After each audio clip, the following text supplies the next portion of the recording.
7 habits of highly effective people. So in this video, we're going to talk about what each of the 7 habits are.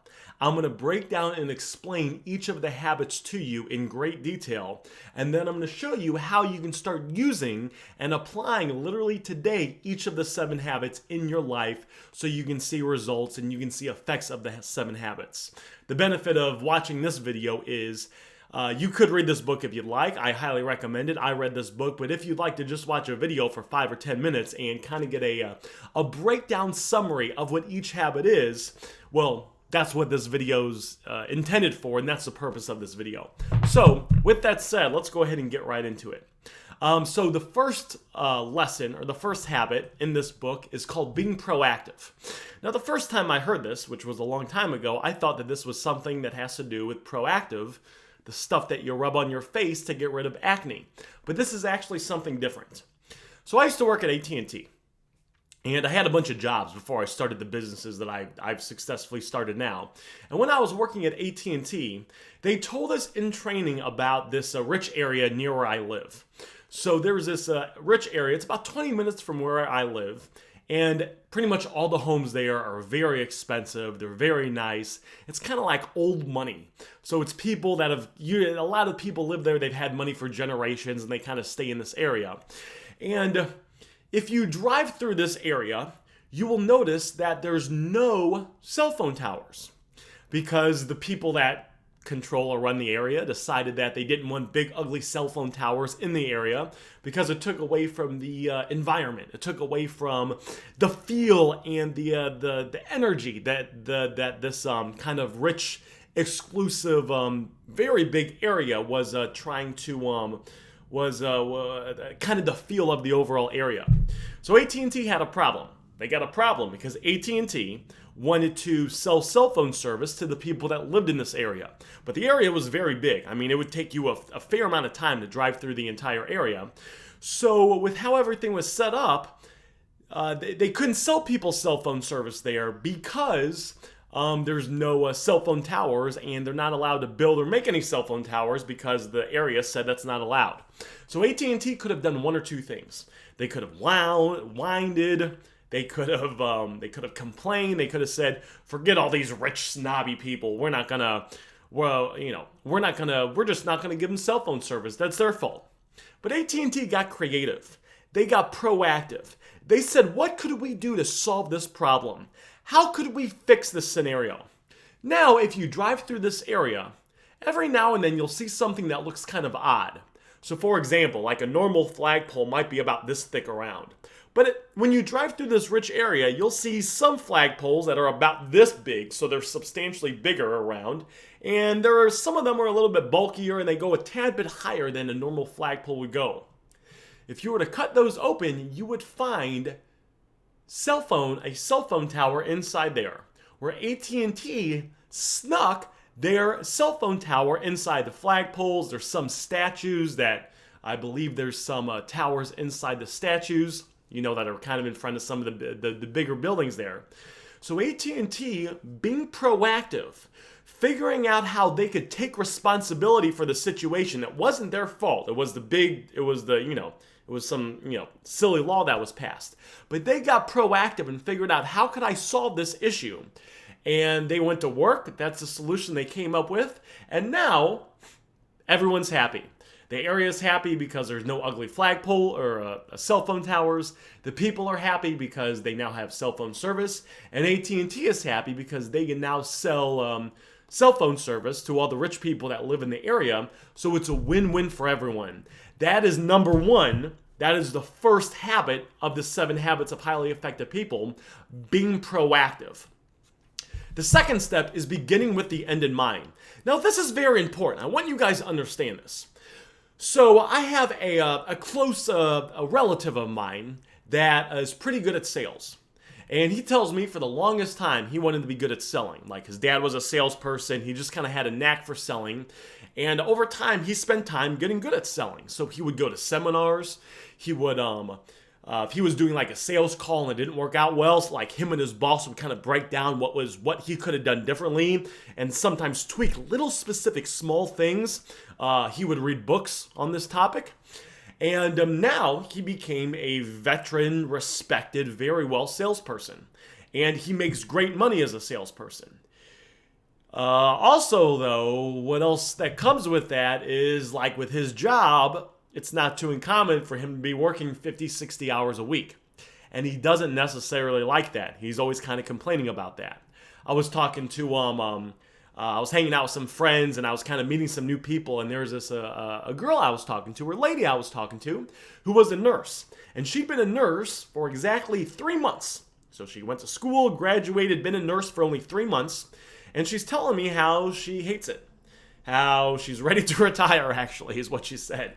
How she's on her feet all the time, working 12-hour shifts, interacting with patients that think that she's supposed to be their server, and she doesn't like it. She doesn't like all those things.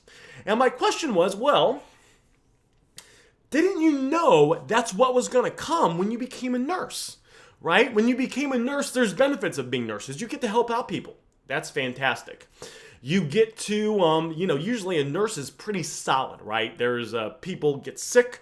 So you're, the career path is usually pretty solid, and usually you can support yourself as a nurse, making 50, 70 grand a year, somewhere around there. You might not be going out and getting a, private jet or anything, but that income, you can live comfortably. So my guess is that's what kind of attracted her to this, but she kind of forgot to look at all the stuff she didn't like about it. And now she's in a situation where she's not too happy. So what we need to do, number 2, of the 7 habits of highly effective people, is begin with the end in mind. You really need to ask yourself, and this cannot be fun, but you need to ask yourself, the goal that I'm going after now, what I'm trying to accomplish, if you accomplish it, if you get it, because usually with enough action and enough learning and time and some other things that when you follow the formula for success, you can usually hit that goal. If you were to hit that goal, would you be happy with where your life is? And if there's some things that you really wouldn't like about it, like maybe being a salesperson, you like the money, but you don't really don't want to work 50, 60 hours a week, it might be worth considering looking at other options. This can be very hard, by the way, because especially if you've been going to school for a while, or you put money and time into something, you can have a lot of momentum built up when you got to say, hey, hold on now, wait a second, and you got to kind of redo everything. But it's better to kind of count your losses if you have to, then keep going down a path, reach your goals, and in 5 or 10 years, look back and be like, you know what? This wasn't really what I wanted to accomplish with my life. Kind of deep stuff for a YouTube video, right? Number 3, put first things first. So a lot of people are busy. If you talk to people, they're busy. I only work like 20 hours a week, and I run a multiple 6-figure businesses that bring in over $100,000 a year. I work 20 hours a week, and I think that I'm kind of busy. The average person is very busy, but they're not getting ahead. There's a difference between busy work and being productive and actually moving the needle forward, getting things done. One of the things that I remember at the old place I lived at a couple times before this, I sat down and I said, you know what, I'm going to do some work. I'm going to grow my business. And I went to turn on the light, and one of the light bulbs in the light went out. You could still see perfectly fine. It was just one light bulb. I said, I gotta fix this. So I hopped in my car, ran to the store, picked up a light bulb, came home, screwed it in, spent a good hour doing that. I felt like I accomplished something, and I did, but what I accomplished wasn't really going to move me forward in life. And a lot of people do this. So what we want to do is we want to put first things first. Habit number 3, put first things first. We want to say, what are the actions? What are the things I need to do to move me towards my goal, to move me forward, to help me grow my business, or maybe start my business, or help me advance in my career, or whatever it is. And then you want to think about those things and you want to do those things first. Like the light bulb, that could wait. I could have done that later, or to be honest, I could have done that, in a few days or even a week or two. It wasn't that big of a deal. It's like sometimes I got some laundry to do. So laundry is important, but laundry is not going to get me ahead. Now, it's important to have clothes, but sometimes I go a few days after when I could get laundry done, and I'm kind of wearing older shirts and older outfits.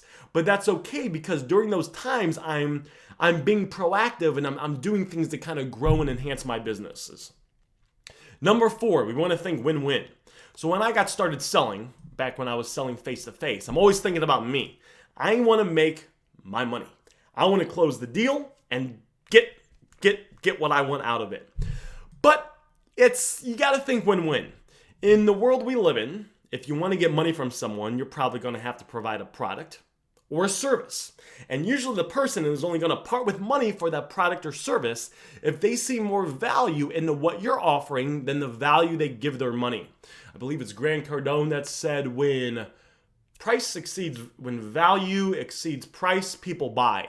So whenever we're kind of working, or you're working on the business, career, whatever it is, we want to be thinking win-win.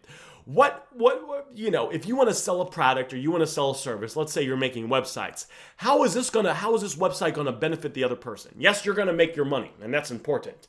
But speak in terms of how the website's going to benefit the other person. It's going to allow them to, promote their company on. It's going to allow them to look professional and to get clients. So we want to think win-win, and then we want to kind of articulate that when we're talking to them. Number 5 is seek first to understand, then to be understood. So a lot of people, when they're in a communication with someone, or sometimes even arguing with someone, or just talking to someone, the other person's talking. And we as people are sometimes so caught up in our head, we don't even hear what the other person's saying, because all we think about is what we're going to say next. Has that ever happened to you? I know it's happened to me multiple times. And, then because of that, sometimes we butt heads and we don't agree. What we want to do is, as hard as it can be, because it can be very hard, especially when you have a point to make, is we want to seek first to understand. So if someone's sharing with us what their concerns are about something or how they feel about something, business situation or even personal situation, we want to kind of zip it. We want to allow the other person to say what they need to say and even try to understand it from their point of view. And then once we understand them and they see that we kind of care and we're empathetic, then they're more open to understanding us, so we can kind of continue to have a clear communication. This can kind of bleed into habit number 6, which is synergize.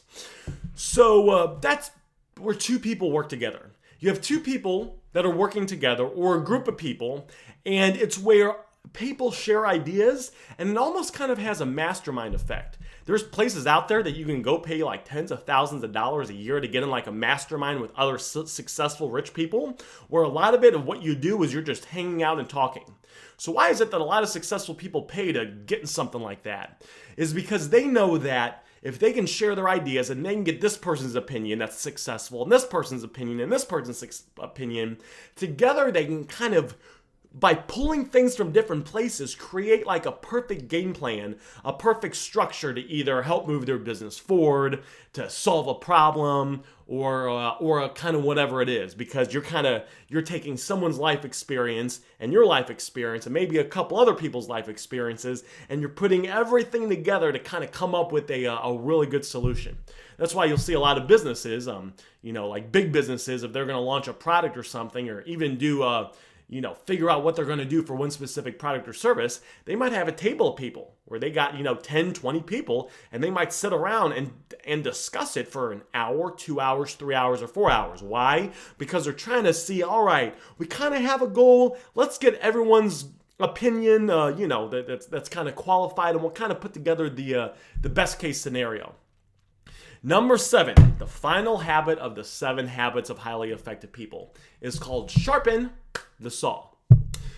So, or is it sharpen the axe? Which one is it? I believe it's sharpen the saw. It's sharpen one of those things.